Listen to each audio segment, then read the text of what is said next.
고린도전서 1장 10절에서 17절까지의 말씀 보겠습니다.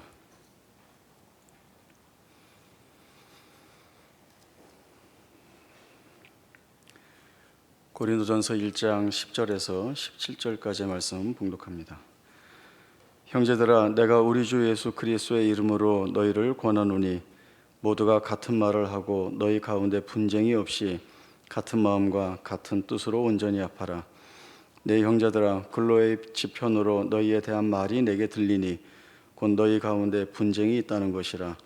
내가 이것을 말하거니와 너희가 각각 이르되 나는 바울에게, 나는 아볼로에게, 나는 게바에게, 나는 그리스도에게 속한 자라 한다는 것이니 그리스도께서 어찌 나뉘었느냐? 바울이 너희를 위하여 십자가에 못 박혔으며 바울의 이름으로 너희가 세례를 받았느냐? 나는 그리스도와 가이오 외에는 너희 중 아무에게도 내가 세례를 베풀지 아니한 것을 감사하노니 이는 아무도 나의 이름으로 세례를 받았다 말하지 못하게 하려 함이라. 내가 또한 스데바나 집 사람에게 세례를 베풀었고 그 외에는 다른 누구에게 세례를 베풀었는지 알지 못하노라.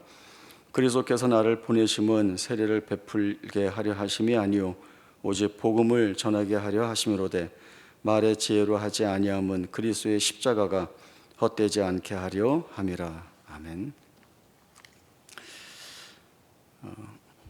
어느 부모님이나 자식들을 다 사랑하지만 또 여러 자식들 중에서도 유독 마음에 가는 자녀가 있다, 이런 이야기를 하시는 부모님들도 있습니다.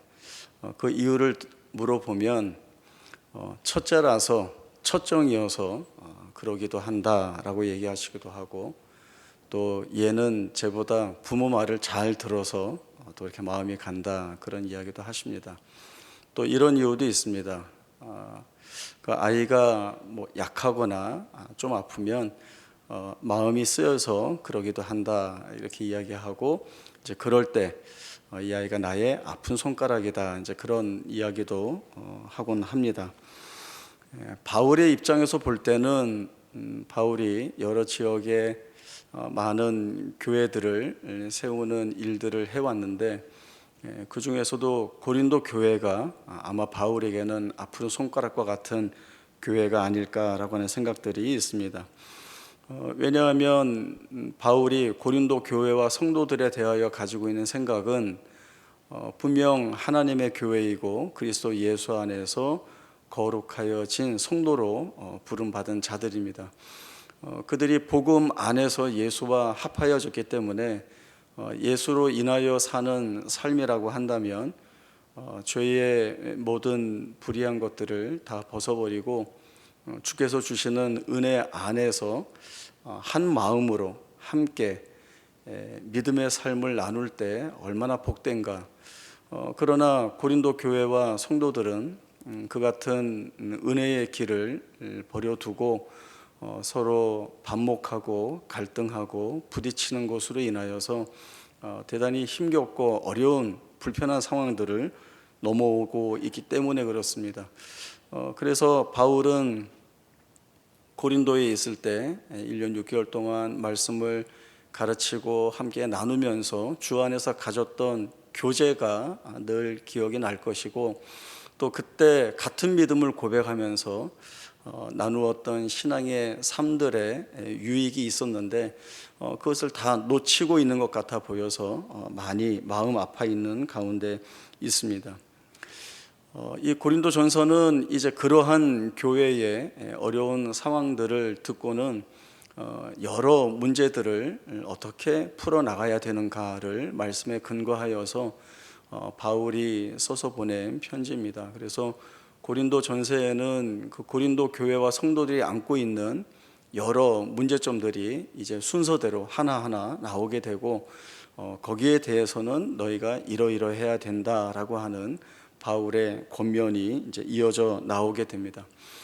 첫 번째 보게 되는 문제가 바로 분열입니다. 물론 고린도 교회가 안고 있는 여러 문제점들이 각각 그 문제의 상황이나 또 여건에 따라 다른 문제로 드러날 수도 있겠지만 사실은 이 분열이라고 하는, 마음이 나뉘었다, 서로 다른 데 있다라고 하는 이런 가장 본질적인 문제가 해결이 되면 마치 첫 단추를 잘 채우면 옷을 단정하게 입을 수 있듯이 이 분열의 문제를 해결하는 것이 지금 고린도 교회에는 가장 시급하고 우선 풀어야 될 문제로 생각이 되어집니다.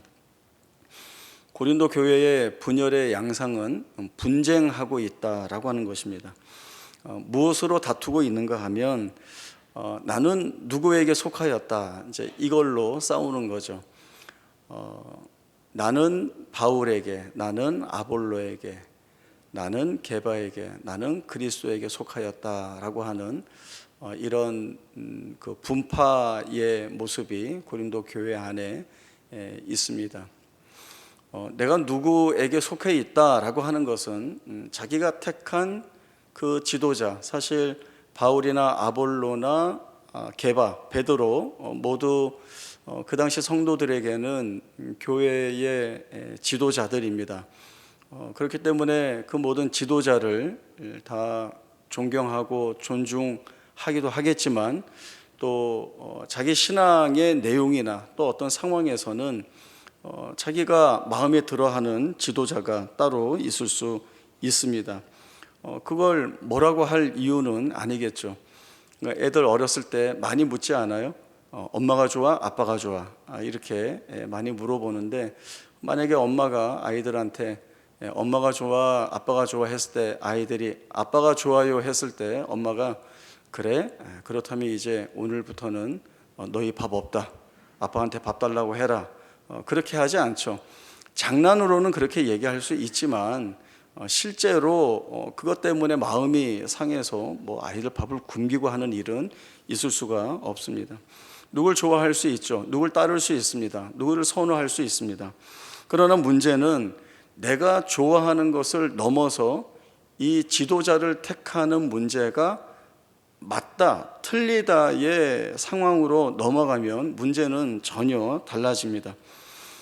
내가 좋아하는 사람을 선택했다라고 하는 것이 맞다, 옳다를 증명하기 위해서는 다른 사람이 선택한 지도자나 그 선택을 틀렸다고 증명해야 하기 때문에 그렇습니다. 그렇게 되면 그 지도자에 대한 비난이 있어야 하고 또 그 잘못된 지도자를 선택한 그 선택에 대한 정죄가 벌어져야 되는 것입니다. 문제는 나만 하는 게 아니라 상대방도 그렇게 된다는 것이죠. 이것이 오고 가다 보면 혼란스러워지고 어려워지게 되어 있습니다. 사람은요 좋지 않습니다. 부패한 본성을 지니고 있고 이것이 늘 악한 모습으로 드러날 수밖에 없습니다.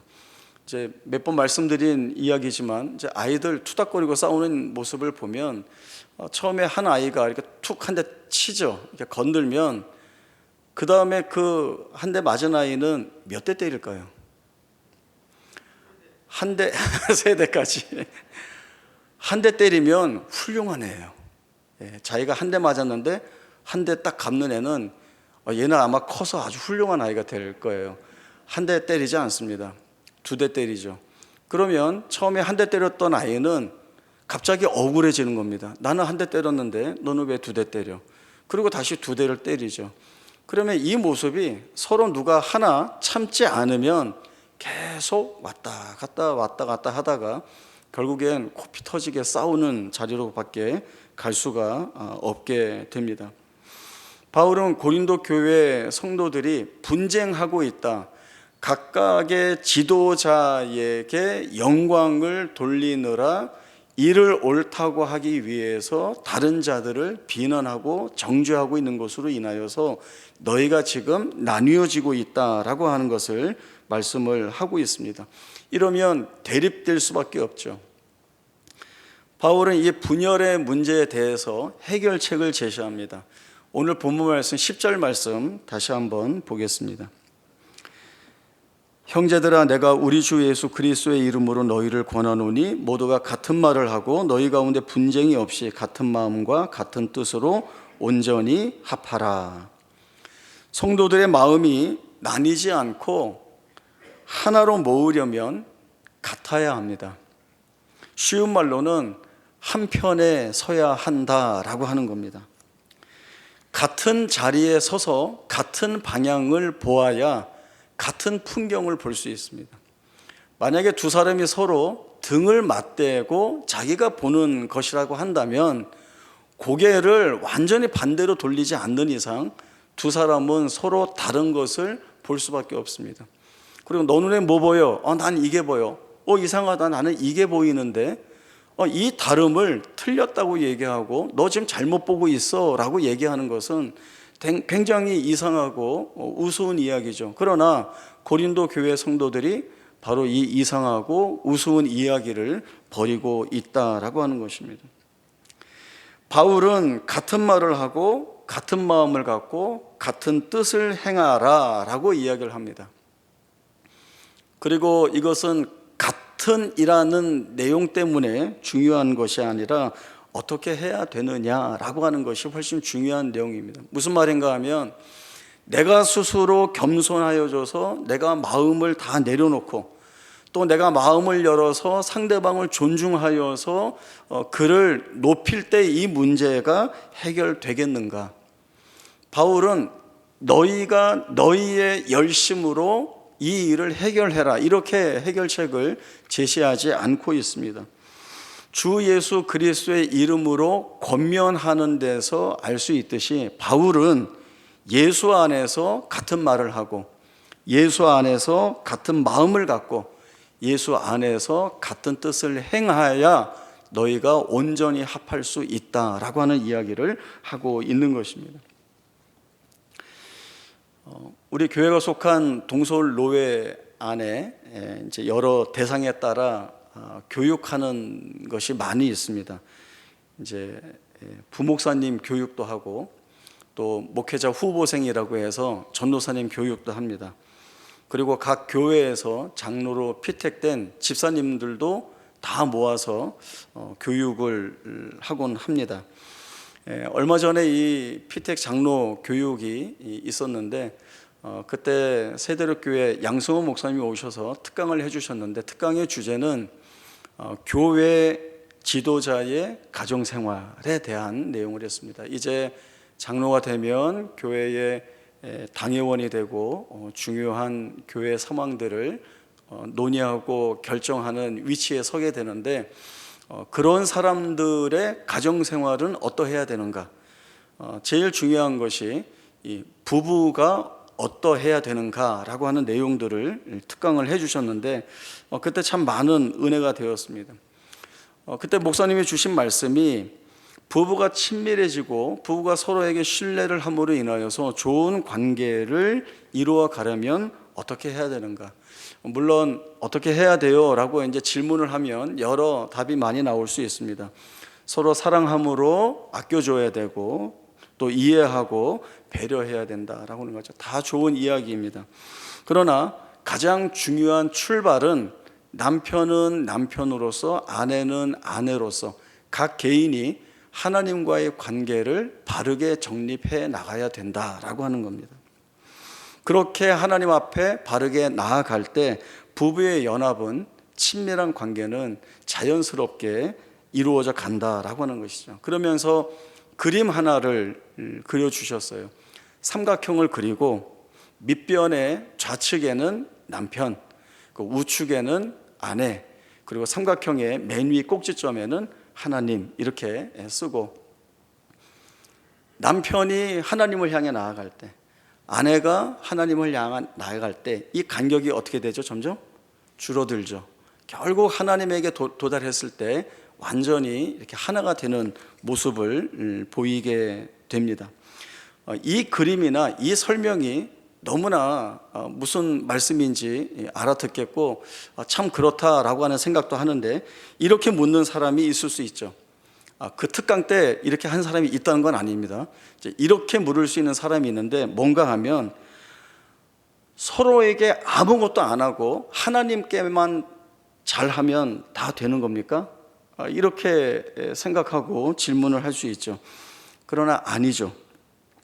하나님과의 관계가 바르게 정립된 사람이라고 한다면 상대인 남편에게, 상대인 아내에게 잘하는 사람입니다. 그렇지 않겠어요? 나는 하나님하고 좋은데 아내하고 관계가 안 좋습니다 라고 한다면 그것은 하나님과의 관계를 점검해 봐야 하는 겁니다. 잘못 가고 있는 거예요.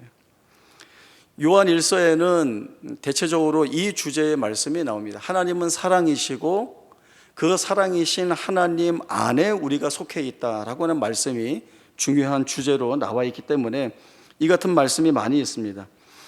빛 가운데 있다 하면서 그 형제를 미워하는 자는 사실은 지금까지 어두움에 있는 자다, 이런 말씀이 있고요. 또 하나님은 사랑이시니 하나님께 속한 우리가 서로 사랑하는 것이 마땅하도다. 만약에 사랑하지 아니하는 자는 하나님을 알지 못하는 자다라고 하는 말씀도 있습니다. 그리고 하나님을 사랑하지만 형제를 사랑하지 않는 자라고 한다면 그것은 거짓말이라는 거죠. 눈에 보이는 형제를 사랑하지 않는 자가 눈에 보이지 않는 하나님을 어떻게 사랑하겠느냐라고 하는 말씀을 주고 있습니다. 이렇듯 바울은 고린도 교회 성도들에게 너희가 주 안에서 온전히 합해야 된다라고 하는, 주 안에서가 아닌 것으로 합해지면 거기엔 한계가 있고 그 합해짐은 완전할 수 없고 온전할 수 없습니다. 한계가 없이 무한하게 그리고 완전하게 온전하게 합해지기 위해서는 반드시 주 안에서 이루어지는 일들이어야 하는 것입니다. 자기를 내려놓고 바로 주께 집중해야 된다라고 하는 것이죠. 그렇게 해야 하는 이유는 분명합니다. 저희 말씀 한 군데 찾아보겠습니다. 에베소서 4장 1절에서 4절까지의 말씀 먼저 읽고 그 다음에 15절에서 16절의 말씀 읽도록 하겠습니다. 에베소서 4장 1절에서 4절까지의 말씀 제가 읽겠습니다. 그러므로 주 안에서 갇힌 내가 너희를 권하노니 너희가 부르심을 받은 일에 합당하게 행하여 모든 겸손과 온유로 하고 오래 참음으로 사랑 가운데서 서로 용납하고 평안에 매는 줄로 성령이 하나 되게 하신 것을 힘써 지키라. 몸이 하나요 성령도 한 분이시니 이와 같이 너희가 부르심의 한 소망 안에서 부르심을 받았느니라. 15절 16절 보겠습니다. 오직 사랑 안에서 참된 것을 하여 범사에 그에게까지 자랄지라. 그는 머리니 곧 그리스도라. 그에게서 온 몸의 각 마디를 통하여 도움을 받음으로 연결되고 결합되어 각 지체의 분량대로 역사하여 그 몸을 자라게 하며 사랑 안에서 스스로 세우느니라. 바울은 성도로 부름받은 자들이 합당하게 행해야 하는 것이 있는데 그것은 바로 겸손과 온유와 오래 참는 것과 용납하는 것입니다. 이로써 성취되는 것, 이룰 수 있는 것이 있는데 그것은 바로 하나가 된다라고 하는 것이죠. 생각해 보면 사람은 누구나 겸손해질 수 있고 온유해질 수 있고 때로는 오래 참아줄 수도 있고 또 어려운 일이지만 용납해주는 경우도 있을 수 있습니다. 그러나 앞에서 말씀드렸듯이 사람이 하는 데에는 한계가 있습니다. 그리고 아무리 한다고 해도 부족한 것이 있고 또 아무리 잘한다고 해도 상대방보다는 나를 위하여 하는 부분들이 있을 수 있습니다. 그렇다면 그것은 완전하다 이야기할 수 없는 것이죠. 바울은 이 같은 이유를 들어서 뭐라고 얘기합니까? 성령을 통하여 이 일을 해야 된다라고 하는 겁니다. 성령이 하나 되게 하신 것을 지키는 겁니다. 어떻게 해요? 힘써 지켜야 한다는 것이죠. 우리는 늘 내가 무언가를 한다라고 하는 것에 집중할 때가 많이 있습니다. 내가 해야 무얼 한 것 같고 내가 해서 이루어야 만족감이 있기 때문에 그렇습니다. 그래야 자존감이 올라가는 것 같고 그래야 성취감이 큰 것 같죠. 그러나 그렇게 해서는 완전하게 이루어낼 수가 없습니다. 늘 어느 부분에 부족한 부분이 있고 늘 어느 부분에 잘못되어 가는 일들이 있습니다. 그러나 우리가 잘 못하지만 반대로 생각하면 우리는 연약하고 잘 못하지만 성령이 하게 하시는 일들을 쫓을 때에는 우리가 하는 것이 아니라 성령이 하게 하시는 일이기 때문에 성령으로 인하여 겸손할 수 있고, 성령으로 인하여 온유하고 오래 참을 수 있고, 성령으로 인하여 용납할 수 있다라고 하는 것입니다. 그것은 사람이 하는 것과는 전혀 다릅니다. 성령이 하게 하시는 것은 하나님이 하시는 것처럼 모든 것을 완전케 하시고 부욕케 하시고 풍성케 하신다라고 하는 것이 이 안에 담겨 있습니다. 전제되어 있다라고 하는 것이죠. 그럴 때에 교회가, 성도가 하나가 되어서 하나님이 목적하신 일들을 다 이루어 갈 수 있다라고 하는 말씀을 주시고 있는 겁니다. 교회는 무엇인가 라고 할 때 교회는 이것이라고 얘기할 수 있습니다. 교회의 머리이신 예수 그리스도와 한 몸을 이루기 위하여 지체로 부름받은 자들이 유기적으로 연합하여 한 몸됨을 이루어 가는 것, 그것이 바로 교회입니다. 제가 담임 목사로서 또 당회의 당회장으로서 우리 장로님들 또 여러 부서의 집사님들, 권사님들과 어떤 일들을 의논해 나갈 때 내가 대장이야, 내 마음대로 할 거야, 이런 생각은 절대 하지 않습니다. 장로님들의 이렇게 말이 왜 꼬이죠? 장로님들의 의견에 귀를 기울이고 또 어떤 말씀을, 어떤 의견을 하시는지 듣습니다. 또 부서에서 우리 이러이러한 부분이 필요합니다라고 하면 또 그런 부분도 듣고 어떻게 풀어갈지에 대한 고민도 합니다. 제일 중요한 것은 첫 번째, 제 기준은 이겁니다. 하나님이 어떻게 이 일을 풀어가시는 것을 기뻐하실까라고 하는 것이고, 두 번째는 교회가 이 일을 한다라고 하는 것을 놓치지 않습니다. 그러려면 하나님이 어떤 분이신가에 대한 이해의 폭을 굉장히 넓혀가야 됩니다. 제 삶에서, 제 사역 가운데에서 경험하고 고백되어지는 그 하나님을 늘 놓치지 않기 위해서 하나님은 이런 일들을 기뻐하시는 분이시고 이런 상황에서 이렇게 일하시는 것을 원하시는 하나님이시다라고 하는 것들을 넓혀가야 하고요. 다음에 교회는 특별합니다. 교회는 사업체도 아니고 어떤 단체도 아니고 어떤 조직도 아닙니다.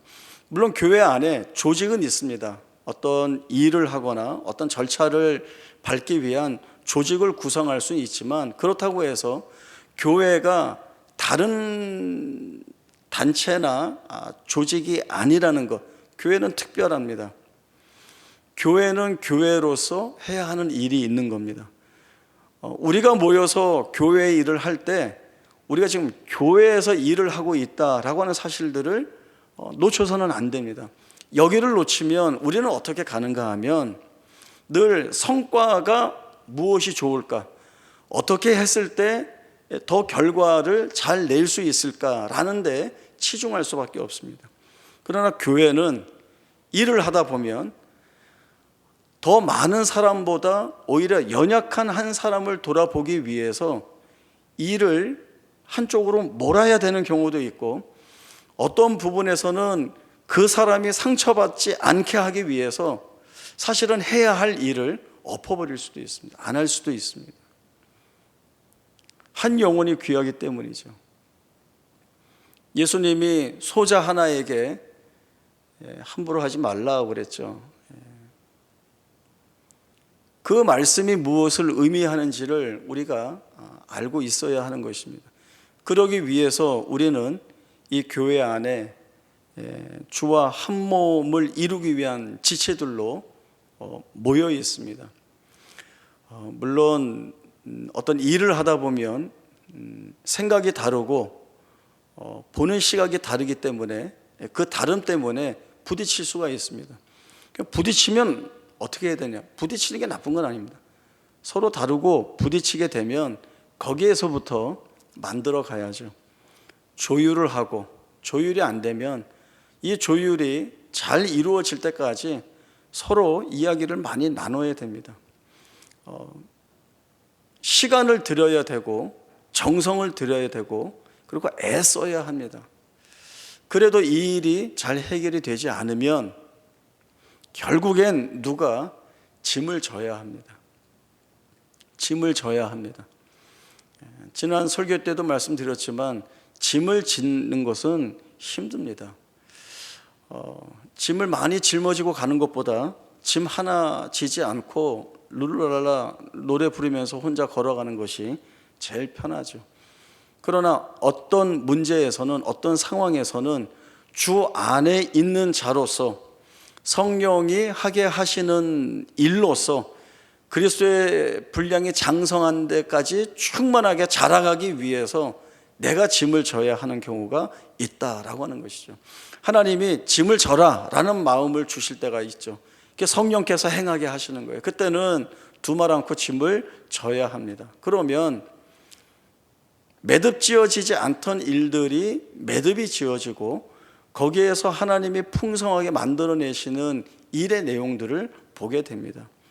그리고 처음에는 분쟁이 되었고 분열이 되어 있었지만 이런 과정을 거쳐서 하나가 되어가는 그 안에서 우리는 참 수없이 많은 것들을 돌아보고 생각해 볼 수 있게 됩니다.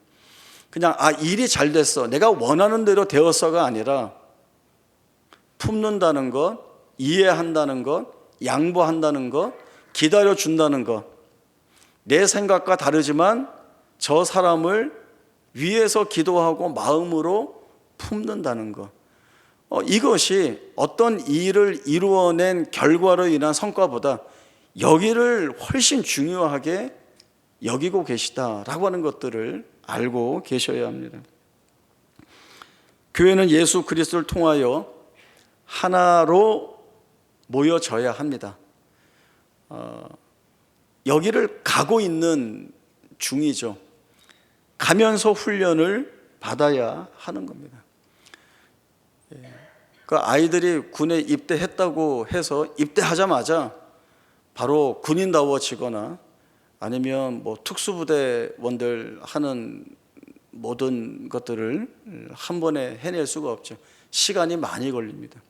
6주간의 훈련소에서 훈련도 받아야 되고 자대에 가게 되면 또 자대에서 받는 소대전술, 중대전술, 대대전술, 육해공, 합동훈련 이런 거 다 해야 비로소 실력 있는 군인이 되어가는 것처럼 대단히 많은 시간과 과정들을 다 거쳐가야 됩니다.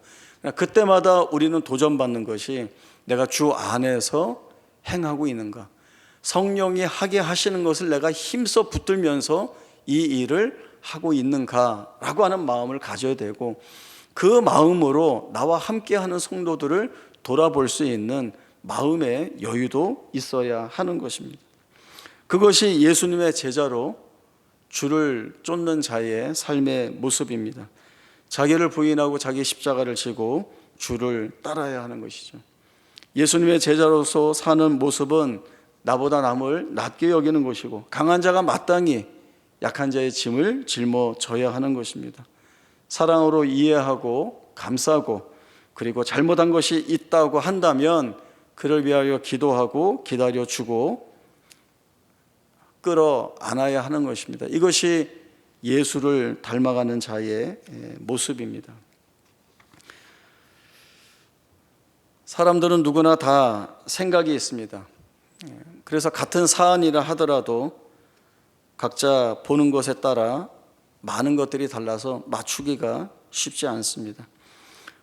그러나 그럴 때 자존심 상해하기보다는 오늘 바울이 고린도 교회 성도들에 대한 사랑과 또 그들에 대한 그 감사한 마음을 가지고 권면한 말씀이 무엇인가에 저희가 집중해야 합니다.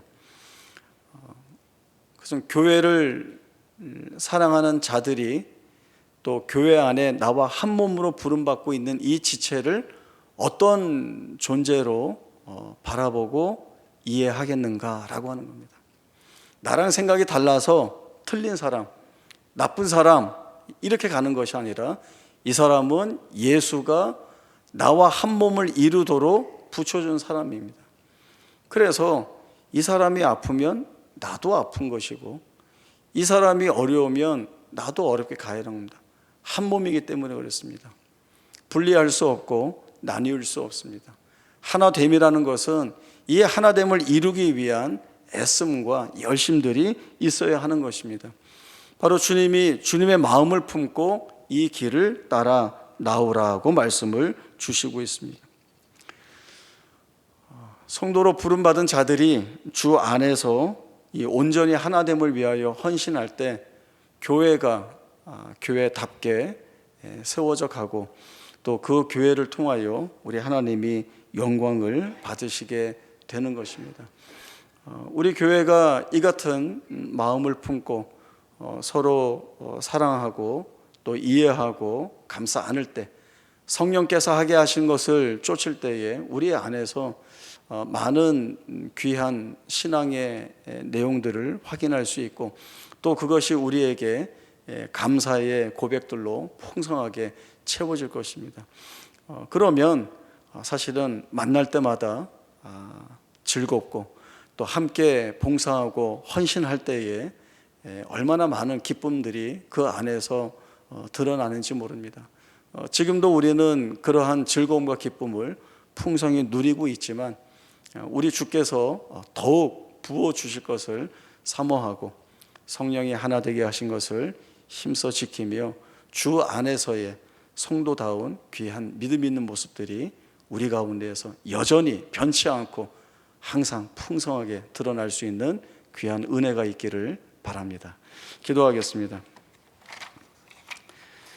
하나님 아버지, 저희는 무지하고 연약해서 때때로 늘 우리의 생각과 마음대로 행하고자 하는 것들이 너무나도 많습니다. 그러나 바울이 고린도 교회 성도들에게 권면하듯이 오늘 그 말씀은 우리에게도 주시는 말씀입니다. 너희가 그리스도 예수 안에서 마음을 합하여 하나가 될 때 그 온전함을 이루는 것이라는 말씀입니다. 우리가 우리의 것을 드러내지 않고 성령이 말씀하시는 것을 힘써 쫓아 나아가고자 하는 믿음의 결단들이 있게 하시고, 이것이 한 몸으로 부름받은 교회 안에서 우리 서로가 주의 마음을 품고 나누는 귀한 은혜의 고백들이 될 것입니다. 이 귀한 고백을 담아주셨으니 이 고백을 우리의 고백으로 드러내게 하시고, 주께서 이 안에서 풍성하게 드러내 보여주시는 은혜의 결실들을 쫓아 감사하며 기뻐하며 함놈됨을 증거해 나갈 수 있는 우리 모두의 생애가 되게 하여 주옵소서. 그리하여서 한 교회로 부름받은 것이 얼마나 큰 은혜인지, 함께 주의 일을 하는 것이 우리에게 얼마나 큰 즐거움인지를 고백하며 주의 몸된 교회 아름답게 이루어가는 우리 모두가 되게 하여 주옵소서. 걸어가신 예수님의 이름으로 기도하옵나이다. 아멘.